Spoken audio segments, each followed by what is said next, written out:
ජීවිතේ එකපාරක් හරි මිනිහෙක්ට මැරෙන්න තරම් ආදරය කරලා තියනවාද? මේක පුංචි කතාවක්. ඇස් වහන් අහන්න. ආදරය මගේ මුළු ජීවිතේම වෙනස් කරපු වචනේ තමයි ඒක. ආදරය මේ ලෝකෙ මුතුනටම යන්න හීන දැකපු මගේ අත්තටු කපලා දාපු මූසල වචනේ තමයි ඒක. ආදරේ කියන්නේ මොකද්ද කියලාවත් මන් දන්නේ. අඩුම තරමේ ඇයි මගේ ජීවිතේට ආදරයක් ඕනේ කියනවත් මන් දන්නේ.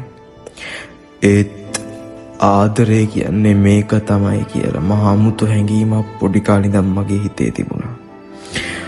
ආදරයක් නැතුව ජීවත් වුණු මට ආදරයක් නැතුව ජීවත් වෙන්න බෑ කියන්න දුවා මගේ ජීවිතේට ආවේ. නැත්තම් මේ ලෝකේ අවංක ආදරයට කිසිම වටිනාකමක් නෑ කියලා තේරුම් කරන්න දුවා ආවේ. මං දෙවට ගාවේ හිටගෙන ඉද්දි විනාඩි 20කට සැරයක් මහ පාරෙන් යන බස් එකේ උඹ ගොඩ වෙලා මන් දිහා මහ අමුතු විදියට බලන් යනවා. ඒ වෙලාවට අපේ අප්පච්චිගේ සොහොනේ සුදු අරලිය මලක් පිපුණා වගේ මහ මෝසල හැඟීමකින් මගේ හිතම පිරීලා යනවා. උඹ හරි ලස්සනයි. සංස්කෘතික විදියට මම කියන්නේ අපේ අම්මා උඹටත් වඩා ලස්සනයි කියලා. මොකද මං අපේ අම්මා hina වෙනවක් කවදාවත් දැකලා තිබුණේ නෑ.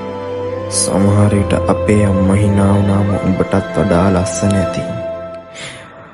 මොකද අපේ ආච්චි අම්මා අප්පච්චිගේ මගුල ගැන කියද්දි අපේ අම්මගේ ලස්සන ගැන කිව්වේ මහා උජාරුවෙන්.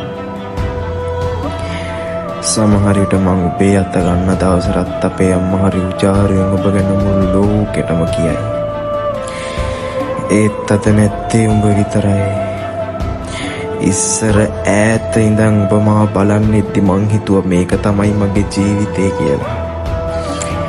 ඒත් අද උඹ මගේ හුස්ම පොදටත් නොදැනෙන්න මගේ ගාවින් නොදැන්න ගානට යද්දී මට තේරෙනවා මේක නෙමෙයි මගේ ජීවිතේ කියලා. ජීවත් වෙන්නද මැරෙන්නද ජීවත් වෙන්නද මැරෙන්නද ජීවත් වෙන්නද මැරෙන්නද ඔබ මැරියා. හිත කිව්වට මං කොහොමද එහෙම මැරෙන්නේ? හෙට ඉර පායනවා බලන්න මං හරි ආසයි.